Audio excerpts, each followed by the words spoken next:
Goeiedag broers en susters. Baie welkom by vandag se Goeie Vrydag diens. Op hierdie besondere dag. Kom ons bid saam. En kom ons dink aan wat die Here vir ons gedoen het.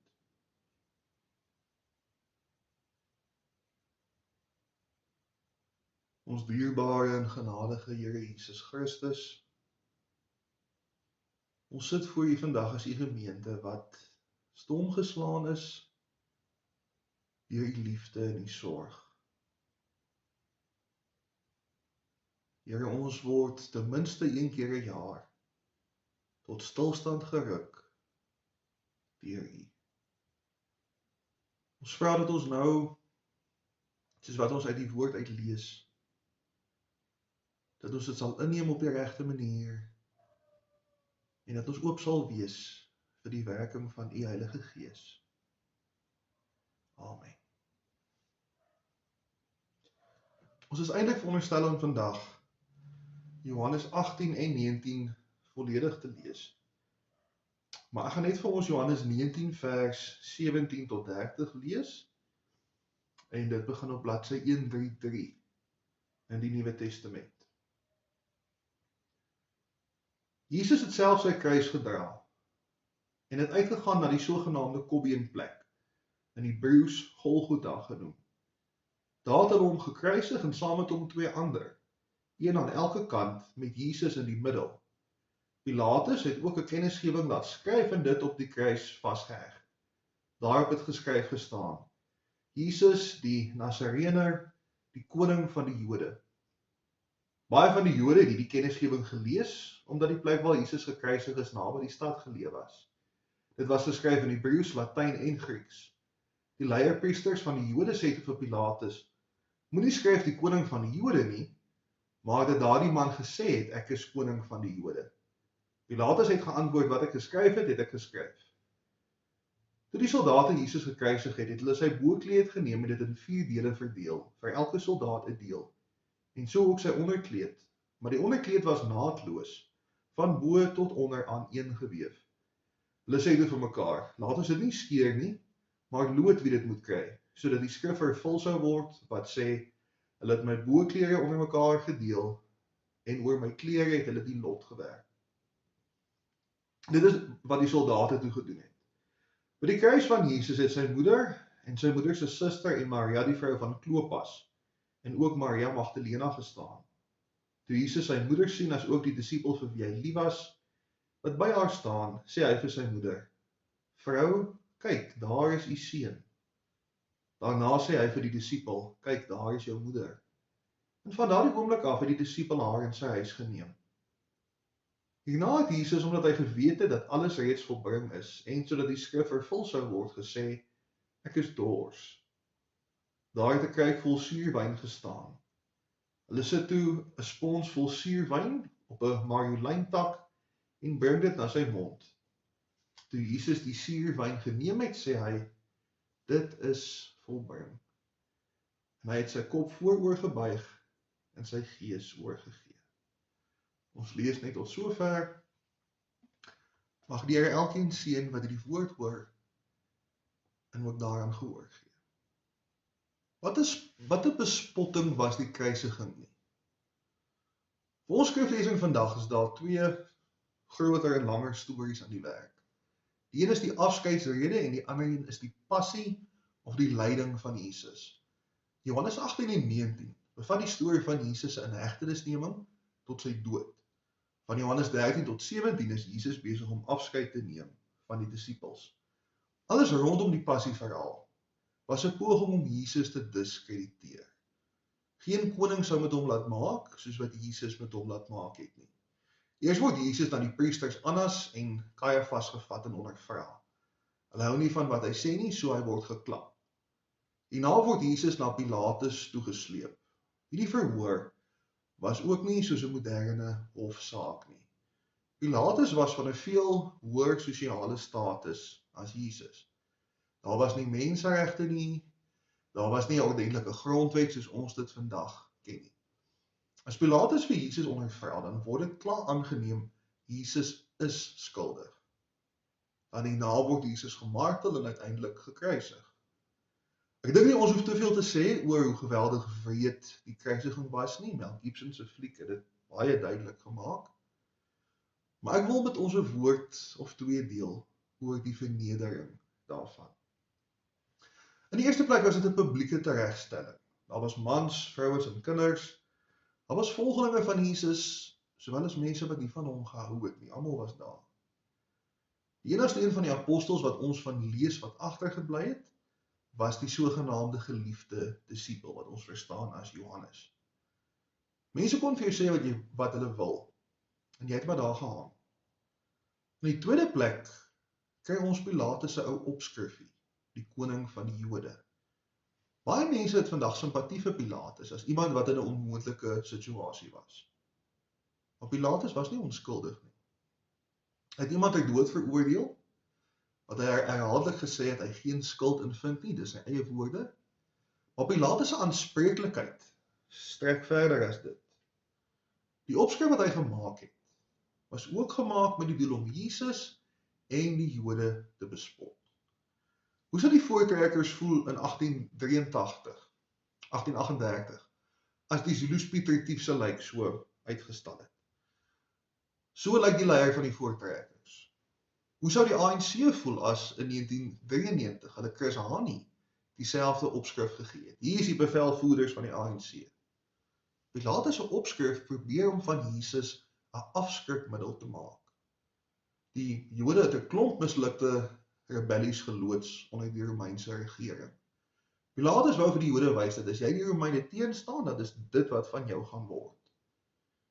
Die Joodse leierpriesters het al die mag gehad onder hulle volksgenote, maar vir Pilatus is hulle niks meer as gepepel nie. Hy het nie net op sy eie mislukte manier probeer om vir Jesus wel te vereer nie. Hy het geskryf wat hy geskryf het om Jesus te verneder. En dis hoekom die Jode nie die opskrif wou hê soos wat Pilatus dit geskryf het nie. Maar in die opskrif maak Pilatus 'n taktiese fout. Sonder dat hy dit weet, verklap hy iets van Jesus se koningskap. Jesus is koning. En nie net koning van die Jode nie, maar oor die hele mensdom, oor die hele skepping. In hierdie absolute disrespek kom 'n stukkie van die waarheid uit oor wie Jesus is.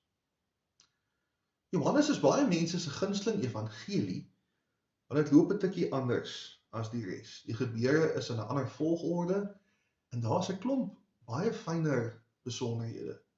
Die Johannes evangelie beskou ook die kruisiging in 'n ander lig as die ander drie.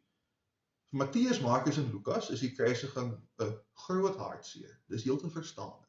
Jesus ly, hy word verneder en op die ou end kom selfs God met ons tot sterwe. In Johannes gebeur al die dinge ook, maar daar's 'n ander aanslag. In Johannes 12 al begin Jesus om sy lyding as iets anders, as net 'n verleentheid aan te bied. Jesus sê die uur het aangebreek vir die Seun van die Mens om verheerlik te word. Dit is die afskeidsrede, praat Jesus 'n paar keer van sy dood en sy opstanding in dieselfde asem. Die kruis, die nuwe lewe en die uitstorting van die Gees word 'n paar keer aan mekaar verbind. So die kruis is deel van Jesus se oorwinning. As ons nou heeltemal akkuraat wil wees, het hierdie siening al begin vorm in Johannes 1. Ons lees die woord is die lig en die duisternis kon nie die lig uitdoof nie. So watter boosheid en wreedheid ons kry in Johannes, dit gaan nie die lig wen nie. En in sy afskeidsrede praat Jesus 4 keer oor blydskap. Dit is so eienaardig om te lees, maar dis daar. Jesus vertel oor al die uitdagings en al die bedreigings wat gaan volg, maar hy vertel ook van vreugde. Jesus sê, maar hy sal hulle vrede gee, so hulle moet bly wees. As hulle mekaar lief het, dan sal sy blydskap oor hulle volkome wees. Hulle moet bly wees, Jesus gaan weg, want dan kom die Heilige Gees. En Jesus bid selfs, en hy sê hoe bly hy is, dat almal behalwe een van die apostels getrou gebly het. Meeste van ons sou woedend wees, as een van ons vriende ons in die rug steek. Maar nie Jesus nie. Hy is bly oor die 11 wat hom tot aan die einde toe lief gehad het. So daar's 'n blydskap tussen al die hartseer. Behalwe vir die siening oor die kruisiging, gee die Johannes Evangelie ook aan Jesus baie vryheid. Jesus is die heeltyd presies in beheer van wat met hom gebeur. Hy is presies waar hy wil en moet wees. As die mense hom kom vang, dan loop hy na hulle toe. Hy sit die priesters en die gouverneur op hulle plek as hy ondervra word.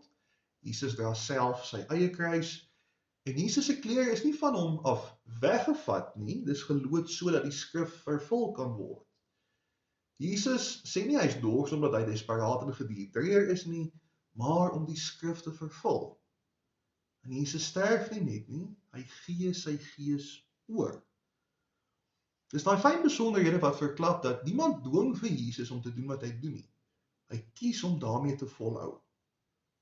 Selfs toe Jesus besig was om dood te gaan, is hy nog besig om mense te versoen. Johannes, Maria is jou nuwe ma, Maria, Johannes is jou nuwe seun.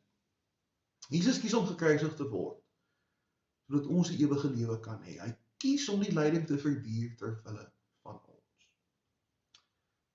Wie van ons het al gehoor van bone spashing of beenkap? Dis 'n nuwe ding wat jong mans doen op TikTok. Hulle vat 'n bottel of 'n hamer en hulle kap so teen die kakebeen. Die teorie dit is dat as jy nou jou kakebeen so kap, dan groei dit nou en dan het jy 'n groot ken soos Ben Affleck. Nou nie net werk beenkappery nie, jy kan tande verloor, jy kan dele van jou gesig verlam. Beenkap is deel van wat hulle noem looks maxing. Jong ouens wat nie professionele atlete is nie, gebruik steroïdes, sommer maar net. Dis lewensgevaarlik en dis die rede hoekom al ons ou rofstoeiers op 50 dood is. Die ouens wil taaier lyk, hulle wil meer manlik wees. En dis nie net die mans nie. In die ryker lande kry tiener meisies en seuns prosedures om hulle lippe te vul met jelly. Akteurs en aktrise laat die vet langs hulle kakebeen verwyder, dan lyk hulle soos geraamtes. Want niemand is mooi genoeg nie. Dis skaars 'n nuwe verskynsel. Van die 17de tot die vroeë 20ste eeu het dames korsette gedra. En die goed het letterlik jou ingewande in mekaar ingedruk. Niemand is mooi genoeg nie. Niemand is ryk genoeg nie. Ek het afgekom op 'n studie in Suid-Afrika wat gaan oor ons rykdomverspreiding en dis in 2020 gedoen. Suid-Afrika is die rykste 10%. Dis het 86% van die land se geld. Niemand is ryk genoeg nie. Niemand is rein genoeg nie. Ons bely dit elke Sondag en baie mense is baie lief daarvoor om ander mense se foute uit te wys. Niemand sal ooit rein genoeg wees nie. So wat is dan die punt van hierdie gruwelose kruisiging? Hoekom het Jesus so baie vir ons betaal, as daar mense is wat niks van hulle eie waarde dink nie? Nou staar 'n term my gereeld, omdat ek altyd 'n paar ekstra houertjies Mitchum in die huis het. Ek is nie 'n skraal man nie, ek het die onderarm nodig. By Clicks kos 'n rolletjie Mitchum omtrent so R40. Nou gestel 'n biljoenêr kom by my aan. En hy bied my R1000 aan vir hierdie rolletjie Mitchum. Wat was die Mitchum dan vir my werd?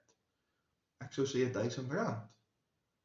As die prys vir die mensdom dan die seun van God is dit nie genoeg nie. Beteken dit nie dat ons kosbaar genoeg is nie. As Jesus al die dinge doen om ons onthaalwe, sê dit nie iets van wat God oor ons dink nie. Natuurlik is ons hartseer en bly oor Goeie Vrydag. Die dag kon net sowel die naam Hartseer Vrydag of Kruisigingsvrydag gehad het. Opstandingssondag is immer nie vrolike Sondag nie, alhoewel dit 'n baie vrolike dag is. 'n Goeie Vrydag is vir ons wonderlike nuus, maar dit beteken nie ons mag nie ook daaroor rou nie. Jesus was 'n geweldige onreg aangedoen en hy is heeltemal onskuldig. Maar in die proses word ons kinders van God. Ons en ons voorsate was nog altyd skepsels van God. Maar Jesus maak nou dat ons God se kinders is, spesiale kinders. Dis menslik om te vergeet hiervan, hartseer maar menslik. So mense verloor hulle moed, hulle vergeet wie hulle is en hulle val terug in hulle ou gewoontes. Ons sien die water wat staan in Kerkstraat en in Noorderstraat. Ons sien die brandstofprys met groot oë. Ons sien net oorlog wanneer ons die nuus aansit. En gisteroggend, nou voordag, is daar 'n man met 'n mes doodgesteek in die strate van Victoria Wes. Maar onthou dit, ons bely dat Jesus nie net die seun van God is nie, maar God self. So een van die 3 persone van God was dood. Nie uit magteloosheid uit nie uit straf uit nie, maar volgens Johannes uit eie vrye keuse. Dit beteken daar's geen prys wat God nie vir jou sal betaal nie. Dis wat God van jou dink. En dis hoe kosbaar jy vir die Here is. Moet nooit dat enigiemand jou andersins oorheet nie, veral nie jouself nie. Ons is vandag dalk nog nie by die jubelende hallelujas van Sondag nie, maar daarin kan ons al 'n amen by mekaar skraap. Al is dit 'n lag met 'n traan. Prys die Here vir Goeie Vrydag. Amen.